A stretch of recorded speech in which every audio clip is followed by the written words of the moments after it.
कहते हैं हमारा गांव होता है, हमारा वही गांव जिसको छोड़कर हम लोग शहरों में चले गए। आज हमने गांव के लिए क्या किया? कुछ नहीं, उसी शहरों में रहते थे। अगर गांव हमसे पूछे कि आज की तारीख में आप वापस आ रहे हो तो क्यों आ रहे हो, क्या हमने गांव के लिए कुछ किया?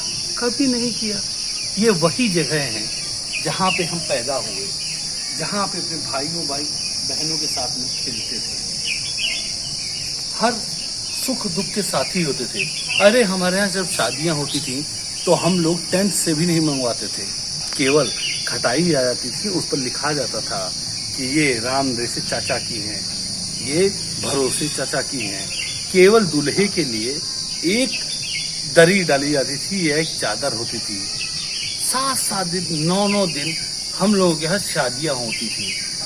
बारात गांव में छुट्टी थी, कच्चा खाना खाते थे, उसके बाद सारा एंजॉय करते थे। लेकिन वो प्यार भरोसा, जब से हमने सोचा कि हम शहर में जाएंगे, अपनी जिंदगी बनाएंगे, वही शहर घरावी जहाँ पे हम 20-20 लोग ऊपर से नीचे तक रहते हैं, ये वो हमारी जिंदगी थी।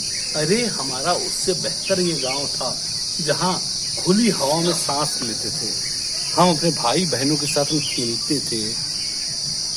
आइस पाइस हो या डंका चूम, शायद आपको डंका चूम ना समझ में आए, लेकिन ये होता था कि पेड़ पर, अरे हमने जामुन भी खरीदे 200 रुपए किलो में। ये 200 रुपए किलो जामुन, लौकी तुरई कद्दू तो हमारे यहाँ छप्पर पर होता था, और जो किसी का वो नहीं था। लेकिन यही शहर में जाकर खरीदने लगे। ये हमारी बहन, ये भी शहर पहुंच गई। लेकिन आज की तारीख में अगर देखें तो वो बचपन याद नहीं आता है क्या आपको? बिल्कुल याद आता है। यही इसी चबूतरे पे हम सब लोग मिलकर खेला करते थे, लड़ाई करते थे, खाते थे, पीते थे। कभी हम लोगों को ये लगा ही नहीं कि ये चाचा का बेटा है, ये हमारा अपना भाई है। ऐसा कुछ नहीं था। गर्मी की छुट्टियों में बुआ वगैरह आती थी, सारे भाई बहन मिलकर खूब खेलते थे, ढेरों ढेरों आम खाते थे। इसी चबूतरे पे आम का पूरा ढेर लगता था और हम लोग बाल्टी भर भर के, शायद आपको याद नहीं होगा कि यहाँ पे जो पैरा ऊपर लगाया जाता था, हम लोग उसमें घुस घुस के खेलते ऊपर से थे, खिड़की से कूदते थे। तो और वही एक दौड़ था। और आम के बाग में जा करके बाल्टी में भर के आम रखे जाते थे और उनको हम लोग घंटों बैठ कर खाया करते थे। तो हमारा बचपना किसने छीन लिया? क्या ये मतलब खुद हमने शहर जाकर कि शहर में सब कुछ है, गांव में कुछ नहीं है। लेकिन अगर आज देखिए, आज के इतिहास उठा के देखिए और आज का समय वर्तमान स्थिति जो आप देखिए, तो हम दुखी हैं। कभी पहले हम बहुत सुखी हुआ करते थे। अब याद आता है वो गांव और वो बचपन। तो देखते हैं, जब महसूस करते हैं तो सिर्फ पैसा तो बहुत कमाया लेकिन सुख नहीं कमाया। आप ही बताइए, 1000 किलोमीटर पैदल चलकर अहमदाबाद से यहाँ पे अगर यही काम अपने गांव में रहते हुए कर लेते तो हमको दूसरे राज्यों में जाने की जरूरत क्या थी? ये झूठी दिलासा या ये झूठा जो एक अपना हम प्रपंच अपनी जिंदगी में बनाए हुए हैं कि हम छोटा काम यहाँ नहीं कर सकते हैं, अगर यही काम अपने यहाँ ही कर लेते तो क्या हमको दूसरे राज्यों में जाना पड़ता या प्रवासी मजदूरों के पैदा रहना पड़ता? सोच है ये हमारी कि शहर में बहुत पैसा है, गांव में रह करके भी पैसा कमाया जा सकता है, छोटे छोटे लघु उद्योग लगाए जा सकते हैं और उनसे हम बहुत पैसा कमा सकते हैं। फिर खेती है हमारे पास, सब्जी फ्री है, दूध फ्री है, अगर हम भैंस पालते हैं, वो हर चीज हम शहर में खरीदते हैं, मकान भी हम किराए पे लेते हैं। तो बचा क्या?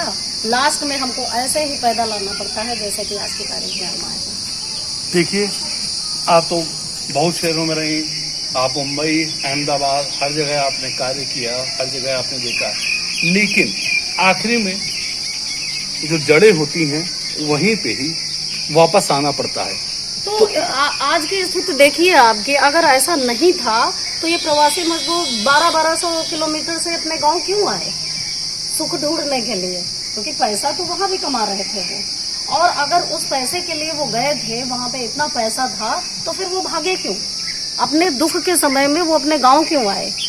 वो दुख और सुख दोनों उनको शहर में मिल सकता था, लेकिन चूंकि सुख का समय तो उन्होंने काटा, पर दुख जब आया तो उनको फिर अपने गांव के वही भाई बहन, वही चाचा ताऊ, वही माँ, वही अपने दहलीज, वही अपना आंगन सब याद आया कि हम वहाँ सुरक्षित हैं, हमको कोई कष्ट नहीं। वही जो बोलते थे कि हम गांव में रहेंगे, अशिक्षा रहेगी, हम कुछ काम नहीं कर पाएंगे, हम बड़े शहर में जाएंगे, हमारे बच्चे विदेश जाएंगे और हम विदेश जाएंगे और कितना कमाएंगे। बहुत गांव में क्या है, लेकिन आज वही गांव वापस आ रहे हैं और कह रहे हैं गांव में सब कुछ है, गांव में जिंदगी है, और अगर जीवन है तो सब कुछ है। पैसा तो फिर भी कमा लेंगे। बहुत अच्छी बात हमने की इंदू जी के साथ में। इंदू जी अहमदाबाद से लेकर वहाँ तक, या हम बात करें गुजरात, इन्होंने बहुत सोशल वर्क किया। लेकिन गांव में आने के बाद में सबसे बड़ा अगर किसी को कदम उठाना पड़ा हो तो ये कदम इन्होंने उठाया। और आज की तारीख में भी ये केवल सबको प्रेरणा देते हैं कि अपने गांव आओ, छोटा छोटा धंधा हो, छोटा छोटा काम हो, छोटा व्यवसाय हो, वो करें और अपने यहाँ ही खुश रहें, बजाय इसके कि हम दूसरे शहर में जाएं और उसके बाद में एक ऐसी जिंदगी जिएं जहाँ पे जलालत हो, जहाँ पे दिक्कतें हों और जहाँ पे सारी तरीके से या मतलब इस शब्द को कैसे बोल सकते हैं कि एक कमरे में 20-20 लोग या 40-40 लोग रहे हैं धारावी तरीके से कि एक कोरोना किसी को हो गया तो प्रेशर सबको हो गया और उसके बाद प्रेशर। उससे बेहतर तो अपना गांव ही था। तो आओ गांव वापस आ जाओ भाई, ये गांव आपका आज भी इंतजार कर रहा है। लेकिन कम से कम इस गांव को जिसको आपने उपेक्षा की थी, उस गांव की उपेक्षा मत कीजिए। ये गांव आज भी हाथ पसारे आपका इंतजार कर रहा है। आज भी इस गांव का आंगन आपका इंतजार कर रहा है। धन्यवाद।